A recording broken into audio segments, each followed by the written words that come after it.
recent publishing company. We moved here about a year and a half ago, so we publish books about Canadians, buying about Canadian stories, and with a very specific focus on women's stories.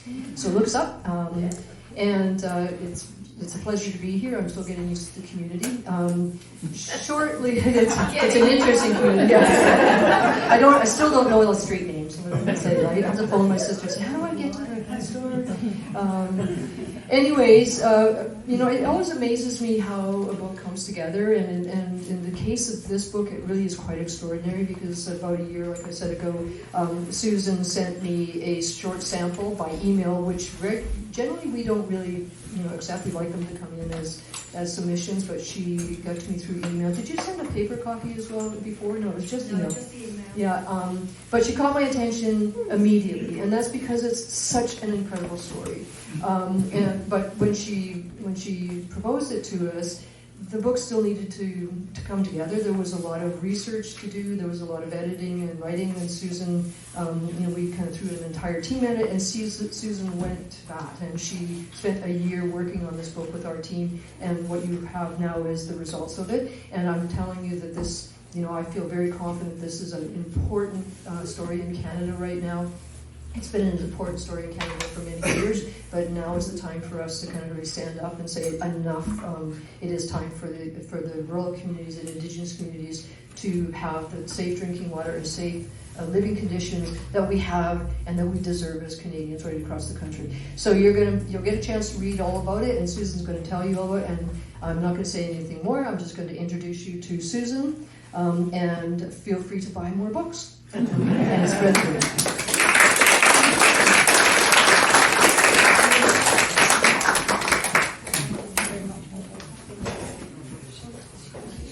I would like to begin by reading an excerpt from my book. It is not enough for me to acknowledge that I am on unceded territory. I feel I am saying, I know we stole this from you, but so be it. I am searching for what I can add to this statement in solidarity with First Nations. So far, my way of acknowledging it is to state, I give thanks to First Nations for both allowing and enabling me to live a life of privilege on their lands.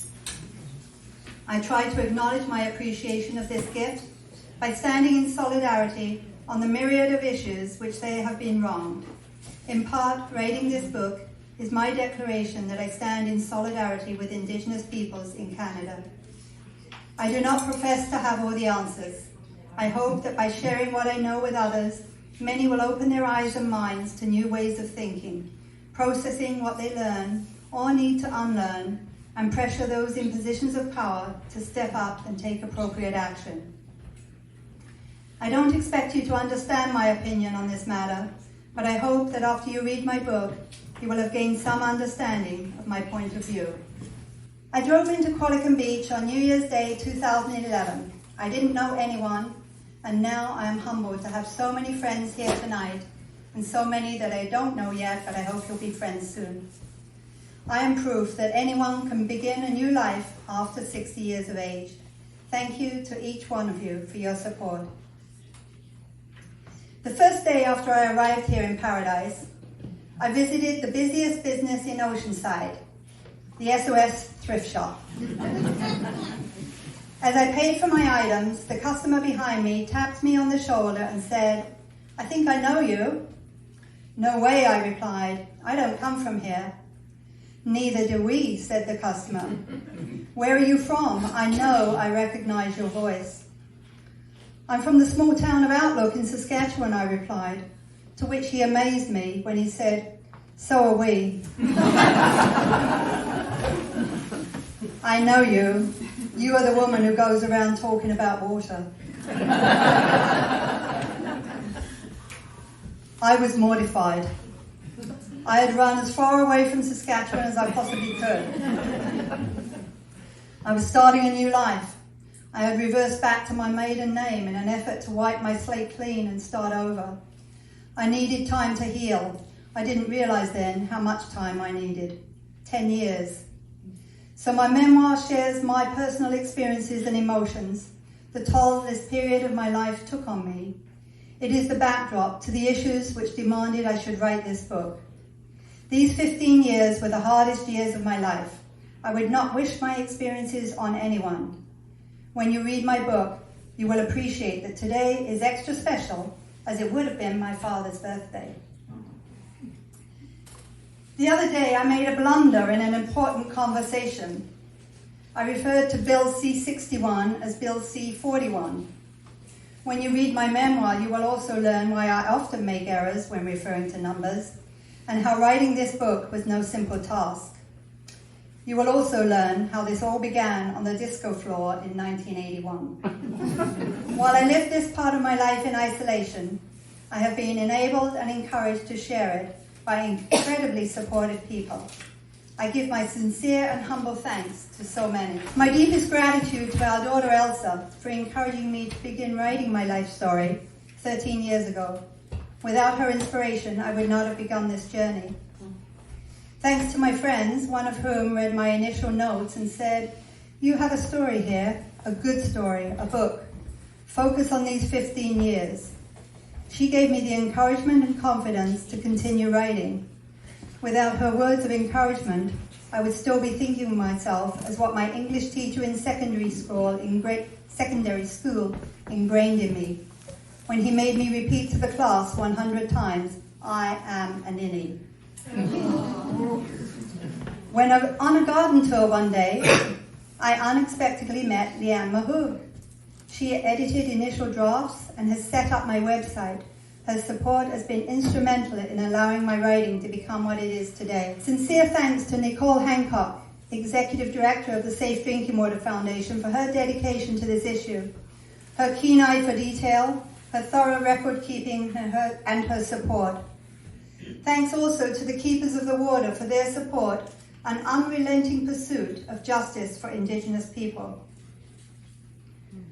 When I contacted people with whom I hadn't communicated for over a decade, I was overwhelmed at their generosity. One person sobbed into the phone, "Thank you for telling our story." Another, "I cried into my coffee this morning. I'm so happy you are writing about this." I couldn't have shared my stories without their permission and encouragement. To Roberta Niapatang, water treatment operator at Yellow Quill First Nation, and Dion Hassler, recipient of the 2019 National First Nations Water Leadership Award, thank you for trusting me with representing your stories. To the Indigenous people and the many non-Indigenous folks, including engineers, civil servants, politicians, and farmers who cannot be quoted, thank you from the bottom of my heart for trusting me with your anonymity. I look forward to the day when everyone living in Canada can speak freely. To Dr. John O'Connor and Dr. Mark Torsha, current and former board members of the Safe Drinking Water Foundation, respectively, thank you for believing in me. Your passion and support empowered me to keep writing. When I wanted feedback from beta readers, I thought who better to ask than my own book club friends. Now, when can you ever get 10 women to agree on a single point of view? When you ask them all to be beta readers. 10 ladies laughed with me, cried with me, and guided me towards becoming comfortable as they requested that I show more about myself. With their encouragement, I have attempted to do just that. I am forever thankful to Warren Golding, author of Just Another Indian. This could have easily been the title of my memoir also. When I reached out to him, he generously gave me his time and mentored me to seek a publisher.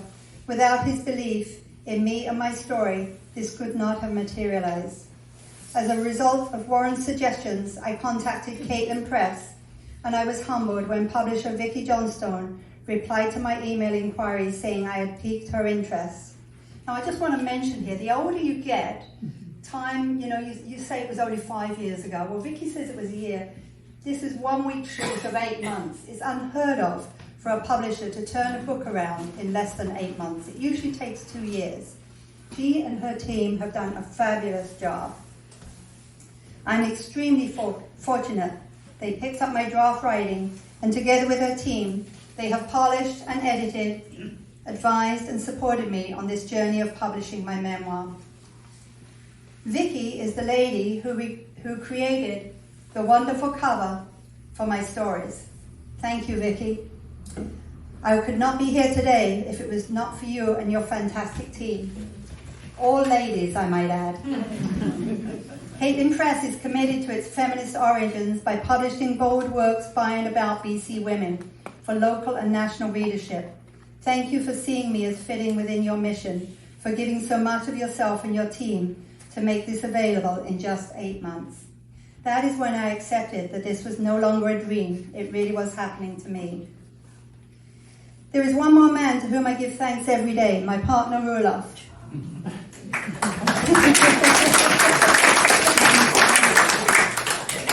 He has never questioned my need to revisit and expose my past. He has kept me fully stocked with wine, fresh baked delicacies, breakfast, lunches and dinners so that I could sit and write. At the same time, we have both gained so much joy from our love of gardening together. The impetus for this book is the work of my late ex-husband, Dr. Hans Peterson. His research, innovation and devotion to developing effective water treatment systems and to educating all Canadians. I hope you can hear his voice, his sense of humour, his ability to write in scathingly honest terms, and his unending support for Indigenous peoples in Canada.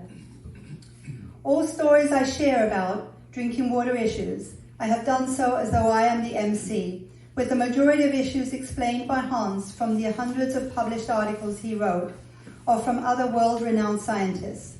As a side note, there are over 160 citations in my book. Each article cited has been posted on my website, susanblackland.com, for easy reference. Neither Hans or I ever accepted any payment from the SDWF for any of our advocacy work. I have struggled to decide what to read to you tonight. Should I tell the story of the First Nations community who relied on the runoff from a neighbouring white community's sewage for their drinking water? I could tell you how Hans developed a biological water treatment system for that community, which is in keeping with Indigenous culture and which still today meets or exceeds the standards set by the World Health Organization, which have been declared the rights of Indigenous people. Or how INAC, Indian and Northern Affairs Canada, although they are now known as Indigenous Services Canada, I continue to refer to them as INAC throughout my memoir. How INAC have refused to fund maintenance of this biological system, thereby putting the community on a boil water advisory, despite the water treatment operators being some of the best in the country. I can share the details of the beautiful appreciation ceremonies that 2 First Nations held in our honour. Or the farmer in rural Alberta whose drinking water could light a match. That this shocked me, but not Hans, as he had seen it numerous times before in First Nation communities. How we created elementary and high school education programs which we were humbled to receive national recognition and awards for, and they are still in demand today. Or about the engineering company that sells Rolex water treatment plants, but delivers Rolex knockoffs. But don't be too harsh on the engineers. INAC funds them to do exactly that, because INAC always funds the cheapest option. Or how INAC recently funded for staff and board members to rent a party bus, or what some may describe as a stretch limo, to tour Christmas light displays, and then to dine at an extravagant, expensive steakhouse, all in the name of First Nations water. INAC have also funded an Indigenous comedian, and they plan to fund an Indigenous award-winning entrepreneur, a renowned author and globally recognized inspirational storyteller. What I cannot understand is how he is qualified to lead an education workshop for First Nations drinking water next fall. To quote Hans, "It really doesn't matter how well the operators are trained if they are forced to use tea strainers, when at a minimum they should be using coffee filters." But that is not all. INAC also pay a board member of a non-profit whose focus is First Nations water an extremely high hourly rate to do the work that could, or should, in my opinion, be done by an employee. Or how INAC, or ISL as they are now known, have changed their name numerous times when all they needed to do was to change their ways. How INAC and/or Health Canada made repeated errors in analysing source or treated water supplies. How diamond mines impact First Nations in similar ways to the big oil companies do, and all of them do it with government approval. Or how the university professor declared the situation in Walkerton to be an aberration. Or how a toxic waste dump continues to plague many First Nation communities in Alberta. Or how a medical doctor was threatened by Health Canada for demanding an inquiry into the rare cancers he was and still is seeing in First Nation communities downstream of the toxic tailing ponds of the oil industry. Or how Hans developed a portable drinking water treatment system that could have provided truly safe drinking water for all First Nations, but INAC refused any interest in it. Or the story of the casino in a First Nation community which did not rate a water treatment system until its aesthetic Vegas-style waterfall stopped falling. Or the farmer who tried to attract attention from provincial crown corporations with no success when his wells watering his livestock showed arsenic levels higher than ever reported by the World Health Organization. In 2005, Hans wrote, "Will existing rural surface water treatment systems meet guidelines in 10 to 20 years from now? Not likely." He was right again. Still today, I believe that science is the missing link. I can go on telling these stories all night, but you can all read, and this is why I wrote my book. I rarely watch television, but in 2023, I noticed a commercial encouraging First Nations, Métis and Inuit people who have lived with a boiled water advisory for a year or more to sign up for a class action lawsuit. I was struck by a wave of emotions. Anger that it has taken this long to potentially see justice. Concern that this is not enough, that there might be hidden conditions and agendas. Heartache for the empty promises made by so many ministers and politicians, all attempting to appease the situation, with few of them ever acting on their words. It could have all had a greater positive outcome if only those in positions of power had applied their due diligence. Member of Parliament Dr. Carolyn Bennett stated that the problem is far more serious than previously reported, but the situation is not far more serious than previously reported. It is as despicable as it has been reported by the SDWF, among many others, for the past 3 decades. Furthermore, if government had awarded contracts with a required means of measuring the quality of treated water resulting from those contracts, then the money spent already, which far exceeds the planned billions to address the issue now, would not be necessary. The only difference is that someone is finally listening, or at least paying lip service to the issue. Dr. Frier is a water quality specialist from the UK. He's often contracted to fix water treatment plants around the world. He was on the ground during the cryptosporidium outbreak in Sydney, Australia. Dr. Frier began his presentation with a question. If you have no coliforms or E. coli in your drinking water, what does it mean? He posed the answer. It means that you have met regulatory requirements. Does it mean that you have produced safe drinking water? Absolutely not. If you only take one thing from my presentation today, let it be that testing for guidelines does nothing to protect public health. I will never forget the silence that blanketed the large conference room following this statement. Canada's drinking water guidelines were effectively futile. Indeed, Canada was, and still is, the only developed country without national regulations regarding drinking water quality. We only have national guidelines. Imagine what would happen if we had guidelines instead of regulations for driving on highways. Hans explained this issue in a paper he co-authored with Dr. Frier. The question of what needs to be done to move towards safe drinking water is not as simple as most people assume. It is a question that can have both a political and a technical answer. First, if we look at the Canadian Drinking Water Quality Guidelines, it is the result of negotiations between provincial and federal agencies, and the guidelines are really a mix of political and technical solutions. When Health Canada studied the effects of cancer-causing trihalomethanes, it was concluded that the level should be decreased from 350 to 50 micrograms per litre. But several provinces balked at this, and a compromise level of 100 micrograms per litre was set. The United States Environmental Protection Agency set the level at 80 micrograms per litre. Several agencies are now considering levels below 50 micrograms per litre. Political or technical?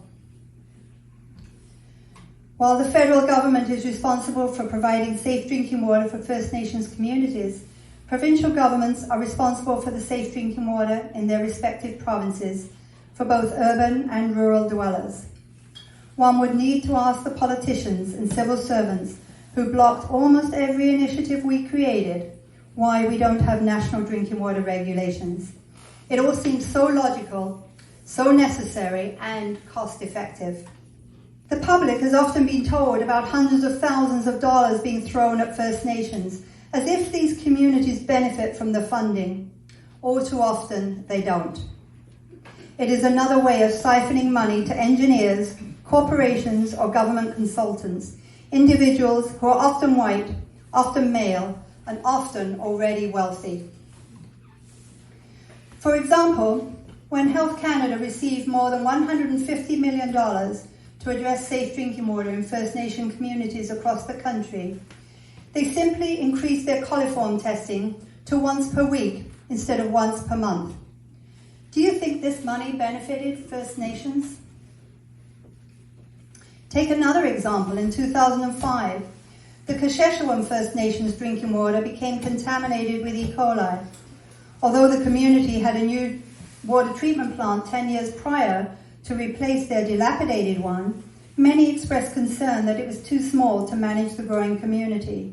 When E. coli levels spiked dangerously in 2005, the amount of chlorine increased to shock levels. Ongoing skin problems such as scabies and impetigo worsened, and a quarter of the residents were evacuated by plane, a procedure that is estimated to have cost $16 million. As usual, the federal and provincial governments and Health Canada labelled this a one-time disaster, giving no consideration to the pre-existing presence of chronic skin issues. The Kashechewan First Nation leaders declared it an ongoing crisis. Feeling guilty or shamed into taking some sort of action, the federal government, with little to lose from making lofty promises, Hans writes, did it in grand style by stating that 50 new houses will be built per year for the next decade. This is a good thing, as the housing needs in Kashechewan are significant, but I have to question the federal government's action of putting in the housing, complete with water and sewer pipes connected to the dwellings, which I suspect may deliver questionable water quality to the new inhabitants. Confusing, to say the least. I am baffled by science, but even I can plainly see Hans' cynicism in this article for Canadian water treatment. In February 2005, the BC government launched a new $80 million safe drinking water program. There were a number of reasons for implementing this program, which included curbing boil water advisories that jumped from 19 in 1986 to 304 in 2001, and the reduction of disease-causing waterborne microbes, pathogens, such as E. coli and hepatitis A. It is gratifying that hepatitis A is recognized by a provincial government agency as a cause for concern when it comes to water safety. Years ago, the U.S. Environmental Protection Agency demonstrated that 7% of studied wells in that country contained the hepatitis A virus, and its presence was one of the reasons for the implementation of the US groundwater rule. While this was common knowledge among scientists years ago, the then Chief Medical Health Officer for Saskatchewan, Dr. Butler Jones, proclaimed publicly that hepatitis A was only waterborne in developing countries. It appears that with time, provincial and federal health agencies will concede defeat and stop playing politics and start using rather than abusing science. I have seen for decades, from all colours of politics, how science is ignored, buried within the bureaucracy striving to maintain or increase control or to get votes. Jody Wilson-Raybould speaks of this in her 2021 memoir, Indian in the Cabinet, about her time as a Member of Parliament for the Trudeau government. One of the mandate letters made public shortly after her swearing in on November 4th, 2015, was that science and the rule of law and the Constitution must be woven through everything we do. There was talk of speaking truth to power, and Wilson-Raybould identified with that. But as she writes in her memoir, she would find out that she was not supposed to take that claim seriously, that topics such as reconciliation can be seen as serious issues within Cabinet, but not taken seriously politically. Wilson-Raybould's naivety at the time reflected the false front the federal government put forward to the Canadian public. If our politicians don't mean what they say, what do they offer their electorate? During his university days, our son Sven was working on his political science degree and often volunteered to help Hans and the SDWF. In an article he published with James Gibson, a summer student at the SDWF, they addressed the difference between serious issues and what's taken serious politically. When we turn on the tap, we assume that the water has been treated properly and it is safe to drink. We know that someone is responsible for ensuring the water is safe, and if it causes illness, that they will be held accountable. We believe that the money spent by the government results in better drinking water. But for many First Nation communities, this simply is not the case. A major reason for this is that unlike in other communities, there are no legally enforceable regulations with clear standards and responsibilities that are monitored by an independent body. The impetus for their article was the release of the Commissioner of the Environment and Sustainable Development's report criticising INAC and Health Canada's intervention in the safe drinking water of First Nation communities in 2005. The report claimed that despite the hundreds of millions in federal funds invested in safe drinking water, these communities still do not have safe tap water because no comprehensive guidelines means there are significant gaps in responsibility. Sven and James continued. In the absence of legally enforceable standards, INAC has had to develop internal protocols to guide the treatment of drinking water in First Nation communities. Even here, though, these protocols are often not followed. An internal evaluation by INAC found that less than half of First Nation communities monitor their water every week as they are required. Government agencies also do not meet the standards they themselves set. The same evaluation found that Health Canada did not test almost half of communities for trihalomethanes quarterly, and 77% were not tested for various other chemical contaminants annually as required. Nor did INAC annually inspect all water treatment systems as required. There have also been situations where Health Canada has refused to call for a boiled water advisory despite its own guidance for when to call a boiled water advisory was met, which was loss of chlorine residuals in the distribution system at Saddle Lake Cree Nation, Alberta. Finally, there is the issue of resources. Without sufficient resources, good regulations will simply create standards that cannot be met. Until there is enough funding for adequate treatment plants, regulations will have little impact. I would like to mention here that a week ago I had the honour of meeting personally with Gord Johns and Jagmeet Singh. Gord was quick to tell me how BC no longer has any boil water advisories. I am aware of communities in BC who are either on boil water advisories or should be, like Hornby Island. When I asked him on what basis he made that claim, he looked baffled. I explained to him that the present Canadian guidelines were simply too weak compared with the standards set by the World Health Organization. It's not just our First Nations who will benefit from drinking water regulations. All Canadians have the right to truly safe drinking water. First Nations are working with a broken, corrupt system and ineffective infrastructure. Unless they can replace both, they are deemed to fail. I am no more a lawyer than a scientist. However, I am confused when I look into the Bill C-61 statement. I'll get those numbers right. I find this statement problematic. Compensation will be awarded to eligible individuals who suffered specific injuries due to, now remember this, a drinking water advisory that lasted 1 year. I wonder how doctors are going to verify that anyone's illness was caused by unsafe drinking water. What about stillbirths or miscarriages? The skin rashes may be a little easier to verify.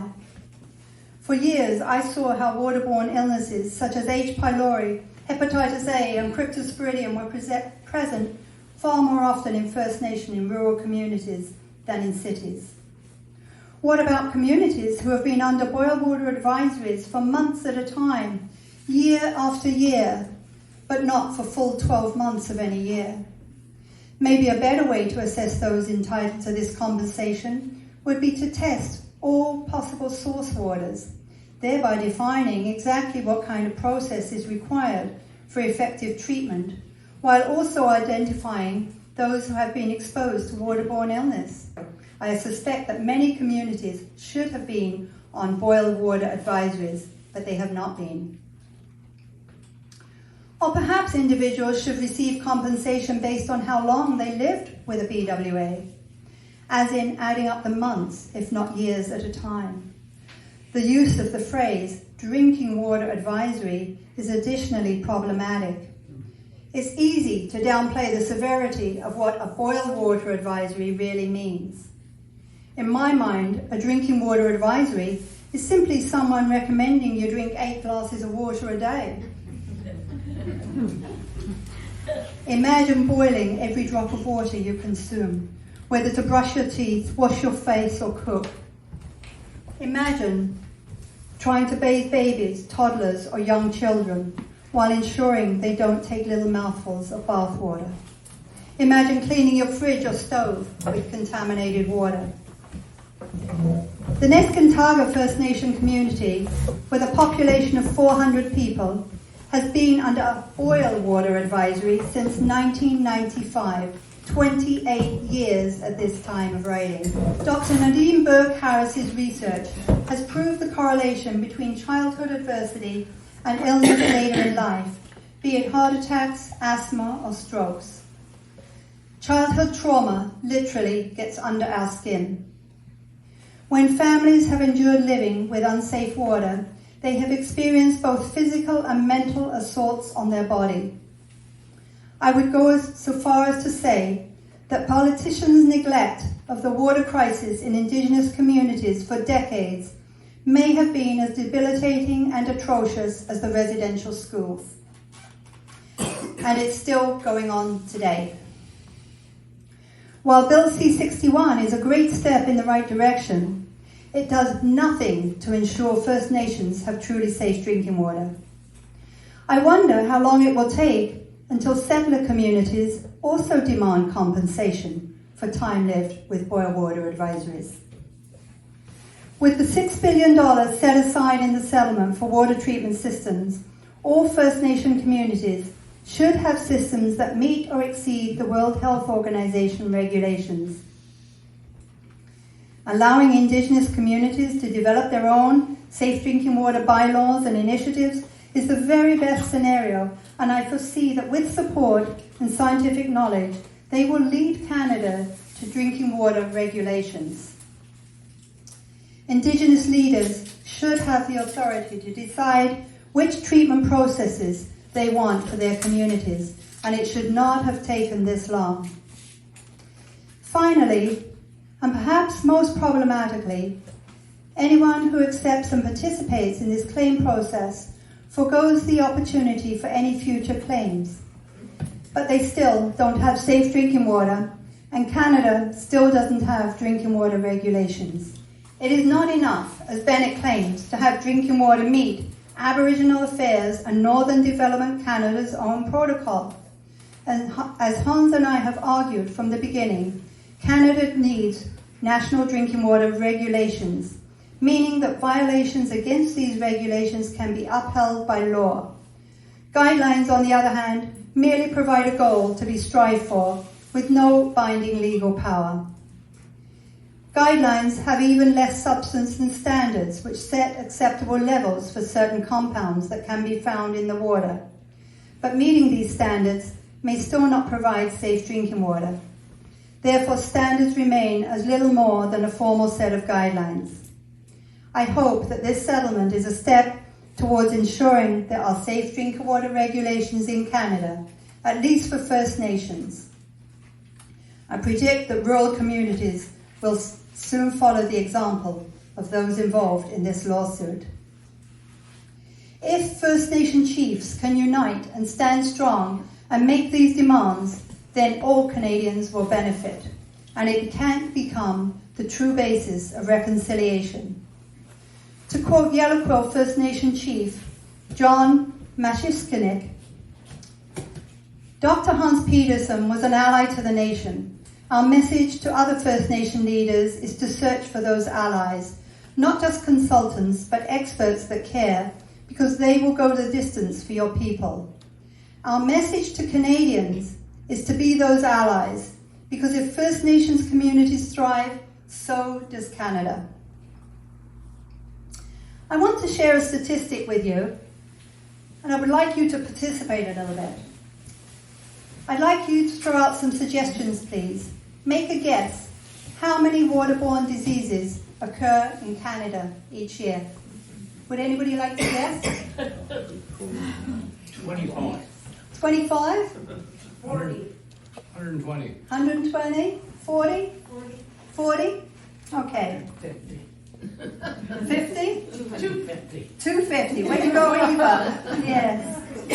You know, you've got to respect your elders. This lady is a wealth of knowledge.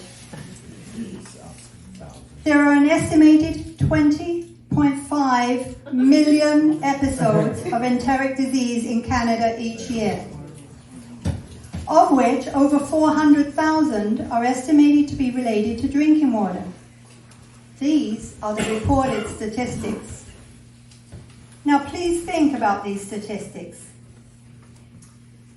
Have you experienced a stomach flu type illness in the past 12 months?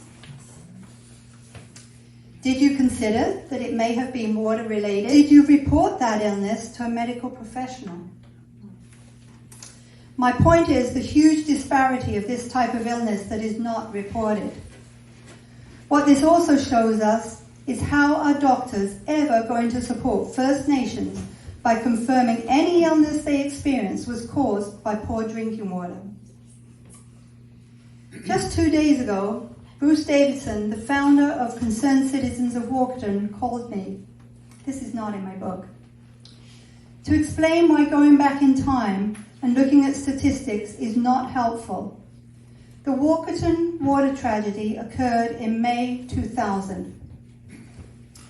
Guess when the first case of E. coli was confirmed as the cause of stomach issues for a citizen of that town? 1978, 22 years prior. Many cases were reported, often weekly or monthly since then, but doctors were convinced people had contracted the E. coli from contaminated food. This makes me suspicious that the 400,000 reported instances of waterborne illnesses in Canada is quite likely vastly underestimated. Retribution was paid to citizens of Walkerton, but it was based on those suffering within a specific time to award such damages. Let's say it was March 1st. I don't know the earliest specific date. But one citizen was hospitalized suffering from E. coli illness a week prior to the earliest date for issuing compensation. He was not eligible for compensation.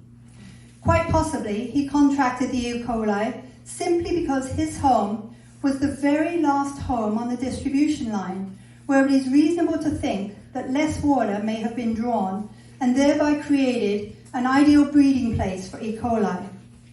Doctors at the time were convinced he had eaten some bad food. Bruce also told me of a First Nation community in Ontario which is surrounded by petroleum plants. The problem is that for years now, rarely is a boy child born in that community, and they cannot get any government involvement to make the connection. Their leaders are convinced, with their Indigenous knowledge, that the water is to blame. My point here is that looking back at reported illnesses does little to determine the true state of the issues. I am reminded of what Hans said so often. We cannot test our way to safe drinking water. What you test for today might not be present, but it could arrive tomorrow. The only way to ensure safe drinking water is to build infrastructure which is capable of consistently meeting or exceeding the most robust standards, those of the World Health Organization. These examples back up my two concerns, that we cannot expect doctors to prove illnesses were related to drinking water as laid out in Bill C-61, and we cannot expect that only compensating individuals who experienced a boil water advisory of 1 year or longer is fair or reasonable. I have a unique bookmark for my memoir. Someone left it in our community library. It's a boarding pass from Air Canada. It isn't dated. It's an appropriate reminder to me because the passenger has a seat in the smoking section. We would be appalled if those in power still allowed passengers to smoke on airplanes. I hope I live to see the day when it is equally atrocious to not have national drinking water regulations. Lastly, I wish to thank you, the reader, as there is no value in writing a book unless people take time to read it. Thank you to each and every one of you. So many people have helped me reach this point and make Water Confidential a reality. All the hype created so far has been generated by Vicky and her fantastic, wonderful team at Caitlin Press. Moving forward, this will only gain momentum if you, the readers, post reviews on Caitlin Press website, and more importantly, if you can please recommend and share on social media with your networks of caring Canadians. I hope you may consider making donations to the Keepers of the Water and/or the Safe Drinking Water Foundation, perhaps to sponsor a school with an education program, Operation Water Drop. But please don't forget the impoverished schools, both First Nation and settler schools. Please keep in mind that charities only exist because the government is not doing its job, and the government has already misused your tax dollars.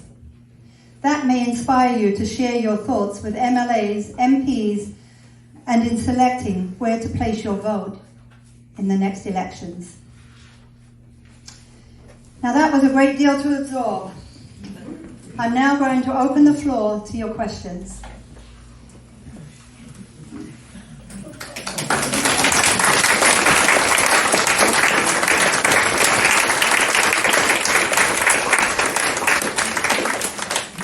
Has anybody got yes? Did any of the communities you work with end up with decent water?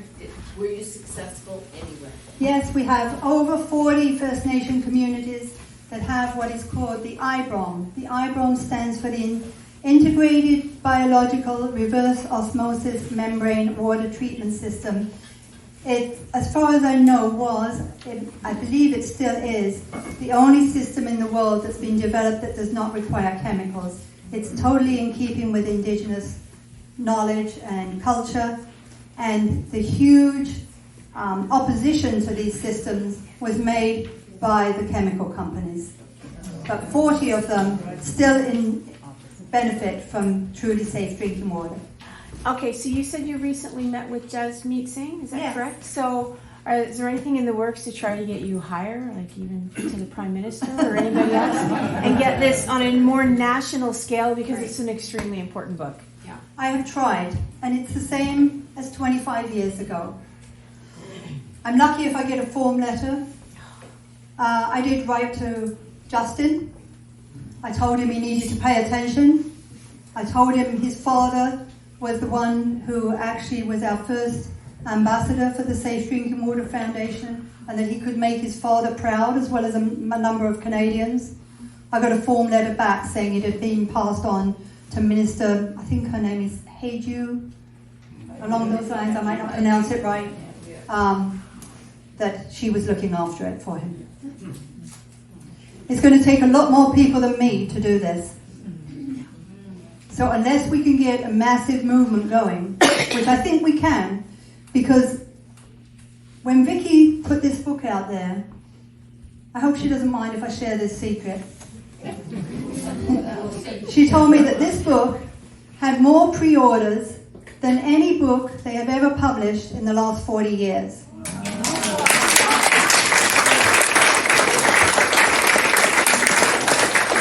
Now, if everybody reading this book talks about it with 10 people, that is how we're going to affect change. It's not going to come from me. We tried for 15 years, and it was like banging our heads against the wall. It's also very hard to get it into the media. And don't mistake me, I've tried. I've tried really hard. I got a couple of interviews with the CBC in Saskatchewan. Another person called me and wanted an interview and then said, "Oh, oops, you already had two. We can't interview you again." Okay.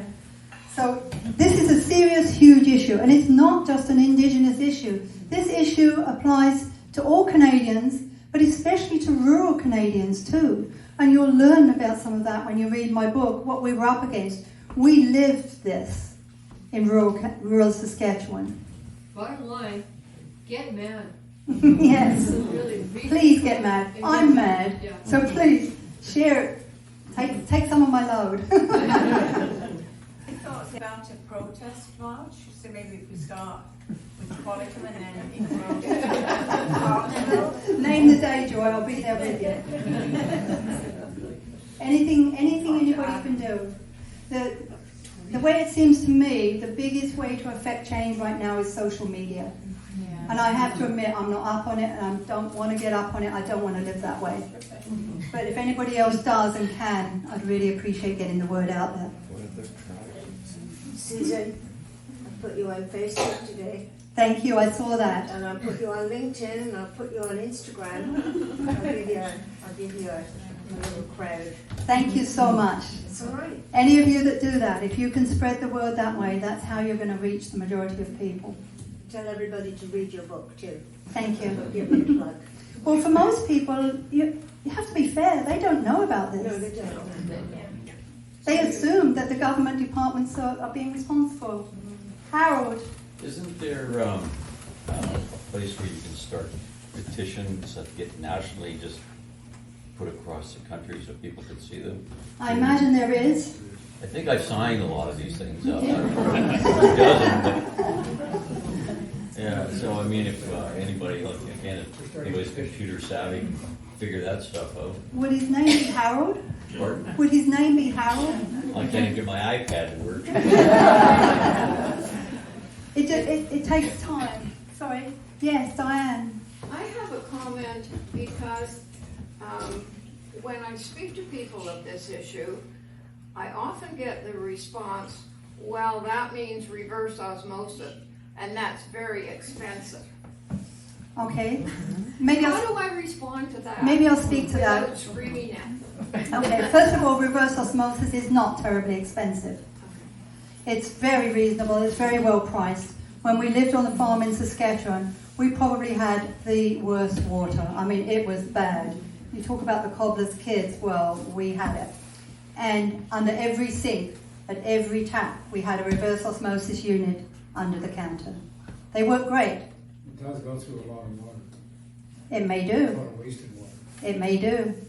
But when you're in a rural area and you want safe drinking water, it's the only way to go. Sometimes I suspect that response is because it's just a dodge of the question.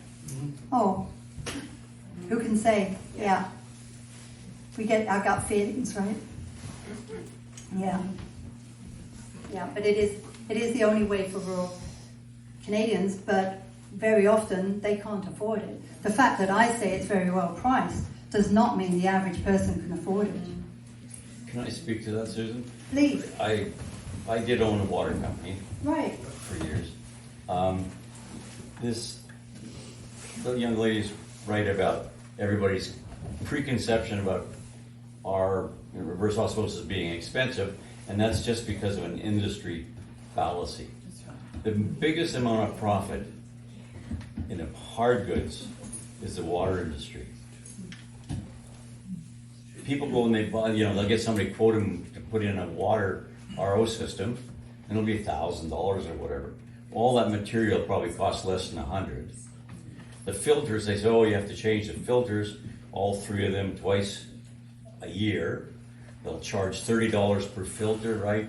Times 3, times 2, that's a lot of money, right? Those filters cost less than $1. And the market just runs them right up because of people are afraid that they need to have good water. So the ones that do want to invest in it, they get raped basically by the water industry, right? So if there was some more rules and some actual guides, like you said, that might help things.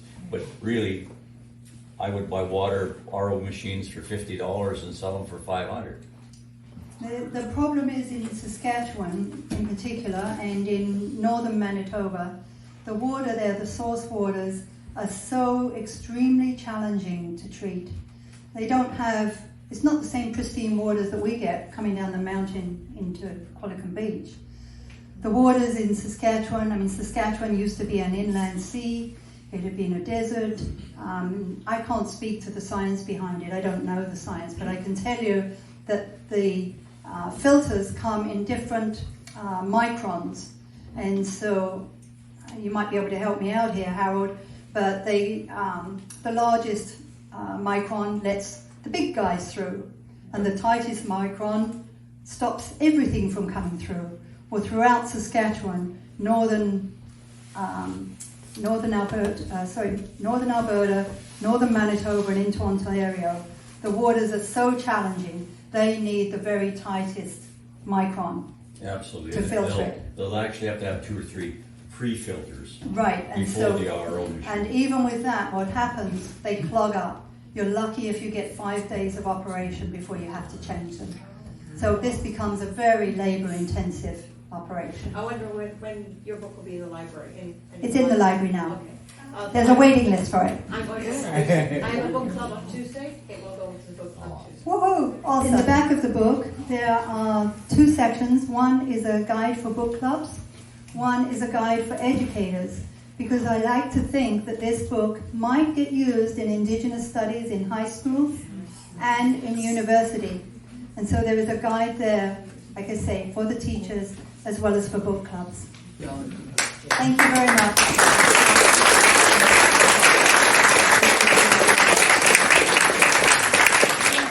I invite you all and hope that you can enjoy truly safe drinking water, but it's out of our taps. And some of Rulof's delicious cookies, he was baking all day yesterday and today. No, we didn't.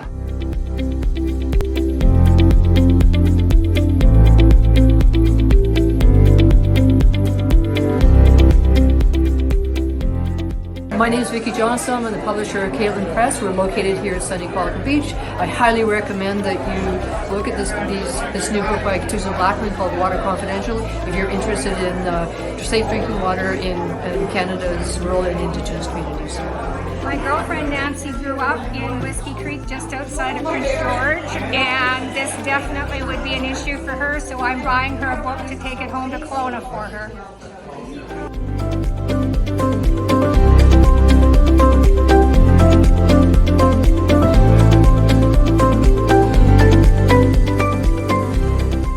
I knew nothing about the native problem with the water until I met Susan, and I said, what's this all about, Susan?